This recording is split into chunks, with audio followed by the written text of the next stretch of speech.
Reciprocity rate +0. From the pages of WCW Magazine Volume 2, Issue 8, August 1992.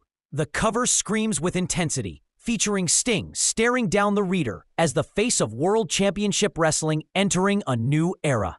And inside the magazine bursts open with editor's notes promising readers more exclusive content than ever before.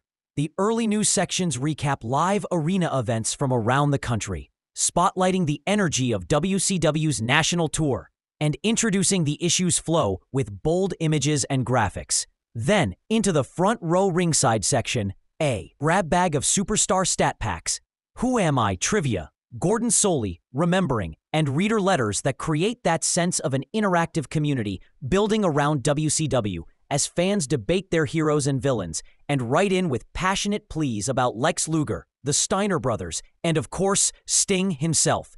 Then immediately, the coverage shifts to the pulse of WCW in the summer of '92, with heavy emphasis on the brewing rivalries that define the Dangerous Alliance storyline, with Paul E. Dangerously front and center, flanked by Ravishing Rick Rude, stunning Steve Austin, Arn Anderson, and Larry Zbyszko all carrying the banner of calculated chaos as the pages highlight Rude's reign of terror as United States champion and his quest for greater dominance, while the magazine positions him as the most despised villain of the company. Next, Jim Ross delivers the Ross Report, his insider commentary and random rumblings, breaking down recent events and giving sharp perspective on the athletes, with his trademark combination of matter-of-fact analysis and subtle hype, focusing on Dustin Rhodes' rise, the tag team scene, and the ongoing threat of Vader. Tony Schiavone takes the mic in his own column, stressing the unique bond between Sting and the fans, explaining that no matter how violent or unpredictable things get,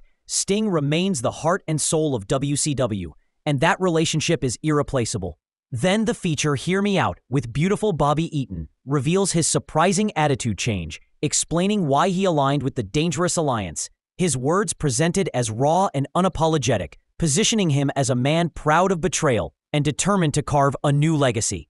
Championship Challenge puzzle pops up, offering readers a chance to test their knowledge of maneuvers and moves while keeping younger fans engaged. And directly after, we dive into the in-depth spotlight on Dustin Rhodes and Ricky Steamboat against Arn Anderson and Larry Zbyszko. This is presented as a centerpiece match, highlighting youth and experience against cunning veterans. The article stresses Dustin's resilience as the son of the American Dream, Dusty Rhodes, and Steamboat's status as one of the greatest pure wrestlers alive, contrasted with cold, calculating style of the Dangerous Alliance. Then the magazine pivots to 10 questions for the Young Pistols, Steve Armstrong and Tracy Smothers, who speak candidly about their new attitude and why they've turned their backs on the fans, admitting frustration with being overlooked and explaining that their future lies in carving a harder, more aggressive path in the ring. The Futures section then takes us into a review of the entire previous year, titled 1991, The Year in Review, a sweeping feature recounting major events such as Lex Luger's world title run, Sting's battles for supremacy, the arrival of new stars, the expansion of WCW's pay-per-view schedule, and the ongoing rivalry with the Dangerous Alliance, framed as one of the most dramatic years in wrestling history.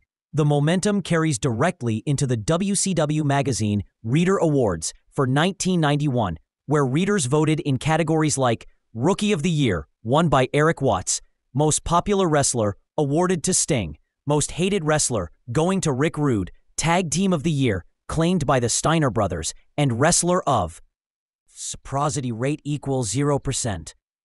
The year bestowed on Sting, cementing him again as the face of WCW. Then predictions for 1992 are showcased in a spread of bold prognostications sent in by readers, forecasting everything from Vader dethroning Sting to the Dangerous Alliance collapsing under its own egos, to wild scenarios involving returning legends. It's a mix of playful imagination and surprisingly sharp insight. Then comes The Third Degree, featuring a candid interview with Ravishing Rick Rude, in which he discusses his arrival in WCW, his hatred for Sting, and his deep bond with Paul E. Dangerously. Rude presents himself as the consummate professional wrestler in peak form, dismissing critics and exuding confidence about his position as a main event force. The Danger Zone closes the major features as Paul E. Dangerously delivers one of his trademark rants, boasting about the dominance of his faction, warning the fans and the wrestlers alike that the Dangerous Alliance is not just a stable, it's the future of wrestling itself. The Out and About section provides a lighter note, documenting a special day for a lucky fan who had a meet and greet. Greet experience, reinforcing WCW's connection to its base.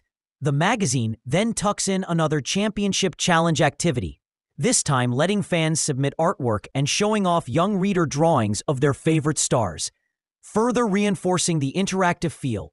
And then the must-have, WCW Calendar, closes the utility content listing dates and arenas for upcoming WCW events across the country, giving fans a roadmap to where they could see their heroes live. The parting shot closes the issue with a feature on El Gigante, focusing on his giant stature and highlighting the story of the big one that didn't get away, keeping him in the spotlight as a curiosity and attraction. WCW wanted to present as larger than life. Along the way, every page is decorated with portraits. Dustin Rhodes and Ricky Steamboat locked in motion. Rick Rude's arrogant sneer. Sting in vibrant face paint. The Steiner brothers posed as the dominant tag team. Hulk Hogan absent, but his shadow referenced indirectly. Vader menacing and Paul E. Dangerously's phone always in hand. It's a time capsule of WCW at the crossroads between traditional Southern roots and the national push of Turner Broadcasting. And through the constant presence of the Dangerous Alliance storyline, WCW Magazine uses its pages to unify television storylines, live events, fan engagement, and merchandise into one cohesive package, building excitement for what's next. The August 1992 issue thus stands as a perfect storm of storytelling, puzzles, interaction, and kayfabe coverage, all tied together with that slick WCW production aesthetic that makes every article feel like both news and hype from the pages of WCW Magazine. The Dangerous Alliance threatens dominance. Sting stands tall as fan favorite. Dustin Rhodes climbs toward the spotlight, and readers are pulled directly into the middle of the war that defined the era.